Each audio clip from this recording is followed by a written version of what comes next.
All right, ladies and gentlemen, you are welcome to another great episode on your favorite political talk show, The Truth with Ben Jokes. Now, there is serious confusion in the camp of the APC, and this confusion is needed to deal with insecurity in this country, especially in northern Nigeria. I have said here repeatedly that the insecurity in Nigeria today, the kind of cases we've been recording since 2014, were strange to this country before the APC was formed. It was after the formation of the APC that we began hearing bomb blast, Boko Haram, etc. And the math is simple. Northern APC members brought in these guys to terrorize Nigerians in order to discredit the Jonathan administration.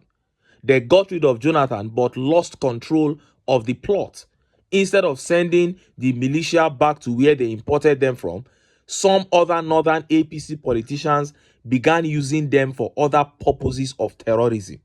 Today, the militia are scattered all over Nigeria as kidnappers, bandits, and so on and so forth.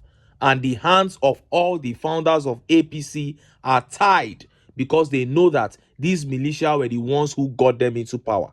But the new generation APC members look like they won't accept that agreement that the likes of El Rufai, Buhari, Shetima, Alimodu Sharif, Masari, Kwankwaso, and the likes had with these militia. As few hours ago, Governor of Katsina, Umar Rada, openly said some people in the APC government are responsible for terrorism in Nigeria. He said they have turned it into business. And this is the first time an APC governor will make such a direct inciting statement against the party and the government as regards insecurity in Nigeria. Before I show you how he said it and how Nigerians reacted, let me quickly show you this update. My wife, I always say my wife, whenever I say people are not happy, I say you're not happy equally. Because I shut down office of First Lady. I said it shouldn't exist. Because nobody voted for you. You're just my wife and I love you. So you start home with me. It is me who they voted for to deal with this matter. And with that, because I found out we was going to spend more money for an office that has no value than education. How? How did we get here? The female, not the... You heard that. And I actually put that video up here for those who still don't know the fundamental difference between a leader and a man in power. TINUBU budgeted 1.5 billion naira to buy cars for the office of the First Lady. But look at a man who scrapped the office of the First Lady because it was not adding value. And we know that there is no office of the First Lady in this country that adds any value. A leader seeks to add value, not to attract praise. That was why Obi shut the office of the First Lady in his time as Anambra State Governor and diverted the budget for that office into education. And we all know the result. We are not making these things up. They are everywhere for you to see. Go and check the budget for the offices of the First Ladies in each state all over this country and see the joke that the charlatans in power have turned this country into. And look at how Nigerians reacted. Look at some of the tweet reactions. This tweet by Jovi says, he will insist on the right thing. It doesn't matter whose ox is God. That is the hallmark of true leadership. Insisting on the right thing in favor of the majority, no matter whose ox is God. Not some people that will say they are doing the right thing. They are taking tough decisions, but they allow lawmakers to feed fat on the nation's budget. And this tweet by Christoph says, just imagine, office of the First Lady budgeted more money than education. No wonder Anambra public education is top tier. That is it. If you go through any Nigerian budget, you will shake your head. You will regret that you are a citizen of this country. Is it not in the 2024 budget that 6 billion naira was allotted for car park for lawmakers and 5 billion was allotted for all the students in this country as student loan?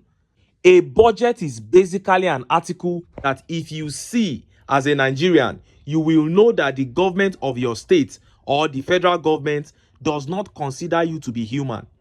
You are even valued lower than a living thing in some cases. If not, how do you explain 6 billion naira for maximum 2,000 cars, then 5 billion naira for all the students in Nigeria? How do you explain that? It means the cars here are valued higher than the students.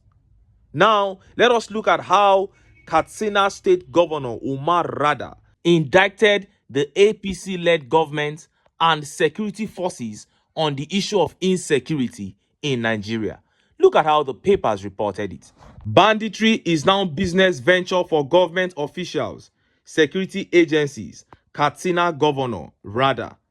The Katsina State Governor Dikko Rada has revealed that some security personnel and government officials had turned the insecurity situation in Nigeria to business ventures.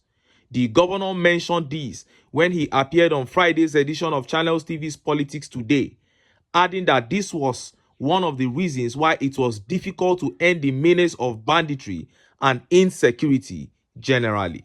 He said, now it has turned out to be a business venture for the criminals, some people who are in government, and some people who are in security outfits, and some people who are responsible for the day-to-day activities of their people.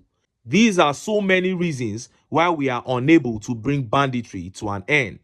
Lately, criminal bands locally known as bandits have repeatedly attacked and ravaged rural communities in Nigeria.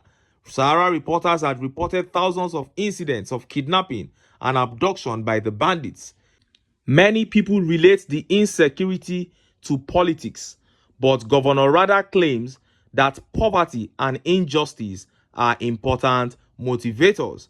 According to him, many youths in the north are recruited into banditry with mere 500 naira. Oh! Wow, what audacity there by the governor of Katsina State, Governor Umar Dikko Rada. And I love this update for two major reasons. Number one, when we say that the bandits and kidnappers and the Fulani killers, wreaking havoc all over Nigeria, have the backing of top people in government, sometimes it sounds like guesswork. But here is a state governor, Katsina state governor for that matter. This is the man that is sitting right on top of it. He is confirming all that we have said. He is an APC governor and he doesn't care. He's saying it that the people in government have a hand in it, that they have turned it into business. And I hope that this governor will not be silenced by the establishment. I remember an update I brought here last month where he himself was attacked by these same bandits. They almost got him and he quickly held an emergency meeting in the Katsina state capital. They should better start talking, because it is out of hand already. We want to start hearing names and all they know. Tear that APC house down. Call names. And the second reason I love this update is because he said, aside politics, poverty is one of the major motivators of insecurity in the north. He said they are recruiting some boys with as low as 500 naira into banditry. This has proved that what Peter Obi said was 100% correct. He was 100% correct when he said that the fight against insecurity in Nigeria must also be looked at from an economic point of view. That the people these guys are recruiting are the poor and the hungry, that the government has neglected them, so they make them easy targets for the evil ones. He said if you can engage them productively, they will drop those guns. Oh, P.O., what a man. And in other news, Minister of Education Tahir Maman has said they want to flush out users of fake certificates in Nigeria. Look at how the papers reported it. FG to flush out workers with fake certificates in public-private organizations. Minister of Education Tahir Maman has pledged to flush out persons in public and private organizations working with fake certificates. Mr. Maman made this known while speaking in Abuja on Friday when he received the report of an interministerial investigative committee on degree certificate mailing from the chairman of the committee, Professor Jubrila Amin. We can't afford to have the integrity of our education sad by some few persons. It is possible that some are carrying fake certificates in public and private organizations which need to be flushed out. This report is a product of thorough investigation. It is sad that someone who should come out from a Nigerian institution with a 2-1 or 2-2 is now parading an international certificate of first class. The ministry is determined to take steps to sanitize the system, he said. And look at how Nigerians reacted. Look at some of the tweet reactions. Madi Shehu here says, it is sad that charity begins at home. Academic stroke certificate audit is a very sound and brilliant idea. Please begin the exercise from the villa, then National Assembly, through to all the armed forces and security agencies, then EFCC, state government houses, etc. Beware, starting from the villa means the end of your career as a minister and beginning of your journey to prison. Be warned. Oh, and Emubosan here says, flusher, when are you flushing out poverty, unemployment, insecurity, food inflation, falling naira, corruption, nepotism, etc. Anyway, make I leave am here. Make I still enter town. Make I go get some ogbonge political news wey una go like. Why? Because of una na I dey here. So don't go away. Don't go away.